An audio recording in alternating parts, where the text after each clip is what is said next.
Usingizi ni nusu kifo, jinamizi na vitimbi vya shetani na namna ya kujikinga na jinamizi. Katika Uislamu, usingizi ni neema kutoka kwa Mwenyezi Mungu na pia ni hali ya ajabu inayohusiana na maisha na kifo. Qur'ani na hadithi zinatufundisha kwamba usingizi ni nusu kifo, kwani roho ya mtu huondoka kwa muda na kurudishwa anapoamka. Swali ni kwamba kwa nini tunalala? Allah amejalia usingizi kuwa sehemu muhimu ya maisha ya binadamu kwa sababu zifuatazo. Sababu ya kwanza, kupumzika na kurudisha nguvu. Allah anasema katika Qur'ani tukufu ya kwamba, na katika ishara zake ni kulala kwenu usiku na mchana kutafuta kwenu fadhila zake. Hakika katika hayo zipo ishara kwa watu wanaosikia. Suratu Aram aya 30 mstari wa 23. Usingizi hutupatia utulivu na nguvu mpya za kuendelea na shughuli za maisha. Sababu nyingine ni kutengeneza uwiano kati ya siku na usiku. Allah aliumba usiku kwa ajili ya mapumziko na mchana kwa ajili ya kazi. Naye ndiye aliyefanya usiku kuwa mavazi kwenu na usingizi kuwa mapumziko, na akaufanya mchana kuwa wa kutawanyika. Suratun Naba aya ya 78 mstari wa 9 hadi wa 10. Hii inamaanisha kuwa usingizi ni sehemu ya mpango wa Mwenyezi Mungu wa kuweka uwiano wa maisha. Kwa nini usingizi ni nusu kifo? Kwa mujibu wa dini ya Kiislamu, Uislamu unaeleza kwamba usingizi ni hali inayofanana na kifo kwa sababu roho ya mtu huondoka. Usingizi hutupatia utulivu na nguvu mpya za kuendelea na shughuli za maisha. Sababu nyingine ni kutengeneza uwiano kati ya siku na usiku. Allah aliumba usiku kwa ajili ya mapumziko na mchana kwa ajili ya kazi. Naye ndiye aliyefanya usiku kuwa mavazi kwenu na usingizi kuwa mapumziko,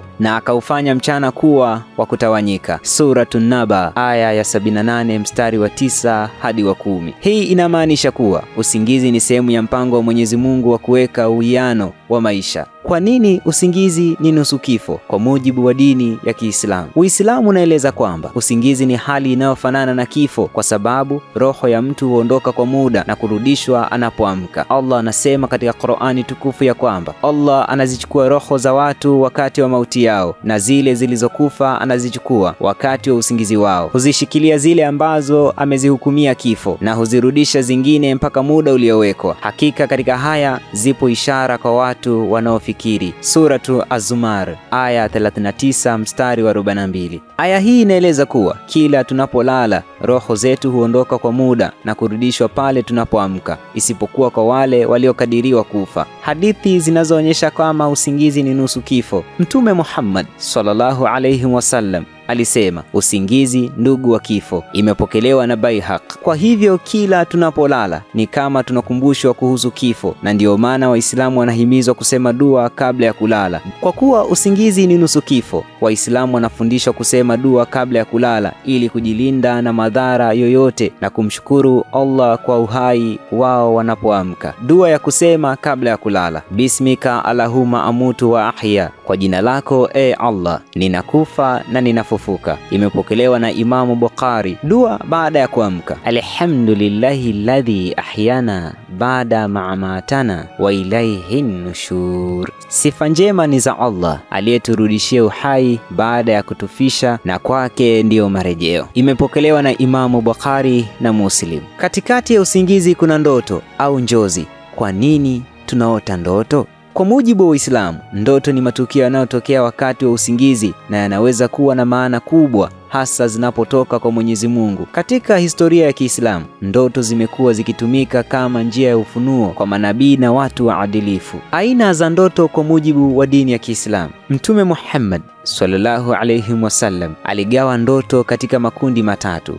Aina ya kwanza ni ndoto za kweli, ruya sadiqa. Hizi ni ndoto njema ambazo zinatoka kwa Mwenyezi Mungu. Mara nyingi huwa na maana halisi au ishara nzuri kwa muotaji au kwa jamii nzima. Ndoto hizi zinaweza kuwa za biashara njema, mwongozo wa kiroho au tahadhari kuhusu mambo yajayo. Dalili kutoka Qur'ani na hadithi: ndoto ya Nabii Ibrahim alayhim salam alipoota akichinja mwanaye Ismail kama jaribio kutoka kwa Allah. Surat Al-Safat aya 37 mstari wa 102. Mtume Muhammad sallallahu alayhi wasallam alisema, ndoto njema ni sehemu moja ya sehemu 46 za unabii. Ameipokea Bukhari na Muslim. Aina ya pili ya ndoto ni ndoto za shetani, hulumu. Hizi ni ndoto mbaya au za kutisha ambazo zinadaiwa kusababishwa na shetani kwa lengo la kumtia mtu hofu, huzuni au msongo wa mawazo. Waislamu wanahimizwa kuzitupilia mbali ndoto hizi kwa kutafuta hifadhi kwa Allah. Suna ya Mtume Muhammad sallallahu alayhi wasallam kuhusu ndoto mbaya. Suna ya kwanza ilikuwa ni kutema mate kidogo upande wa kushoto mara 3, kumuomba Allah hifadhi dhidi ya shetani na shari ya ndoto hiyo, kugeuza ubavu na kulala upande mwingine na kuto kumweleza mtu ndoto hiyo. Aina nyingine ya ndoto ni ndoto za nafsi, hadithi an-nafsi. Hizi ni ndoto zinazotokana na mawazo, hisia na matukio ya kila siku. Hazina maana ya kiroho, bali ni matokeo ya akili kufanyia kazi mambo ambayo mtu ameyapatia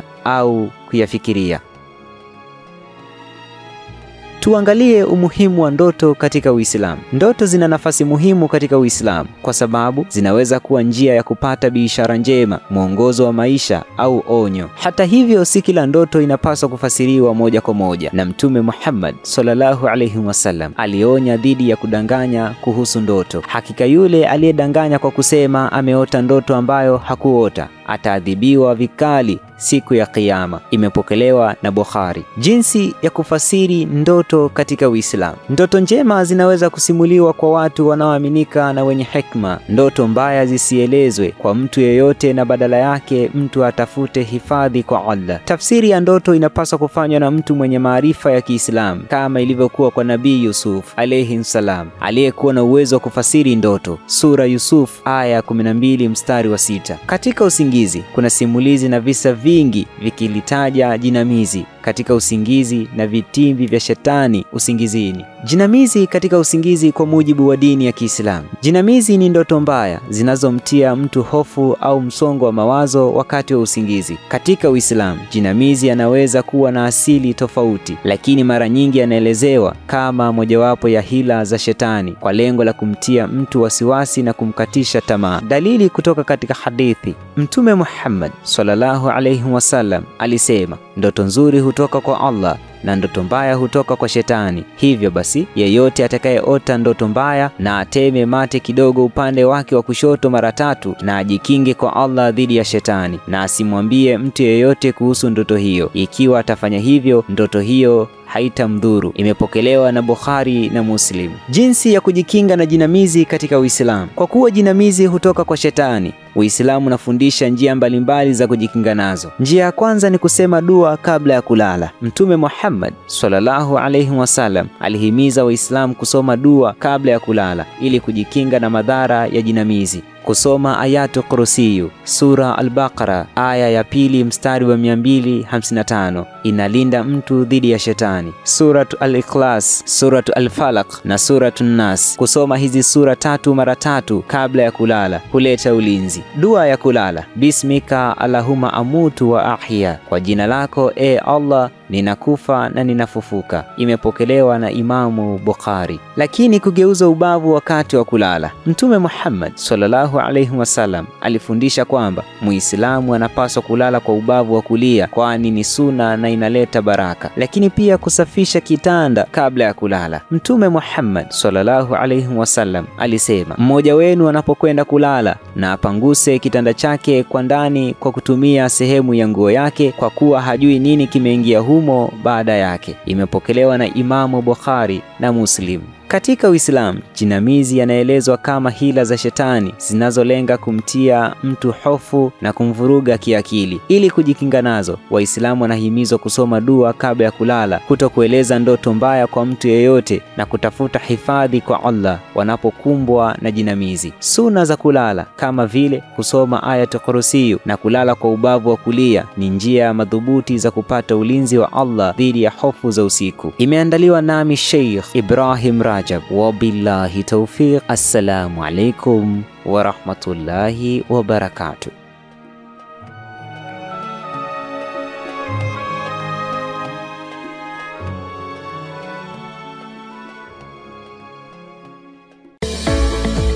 Vikindu New Village wanawaletea viwanja Kigamboni, Dar es Salaam, kiwanja chenye futi 40 kwa 50 chenye square mita 200 kwa shilingi za Kitanzania milioni 2.3 tu. Na tena unaweza kulipia kwa awamu. Viwanja vipo Rugwadu Magengeni. Fika kituo cha daladala Mwembe Mtengo na safari itaanzia hapo kuelekea site. Huduma zote za kijamii zinapatikana kama vile maji, shule, umeme na hospitali. Vyote vinapatikana. Kwa mawasiliano zaidi, wasiliana nasi kwa simu namba 0760042571 au 0714586642. Instagram wanapatikana @vikindo_new_village 001.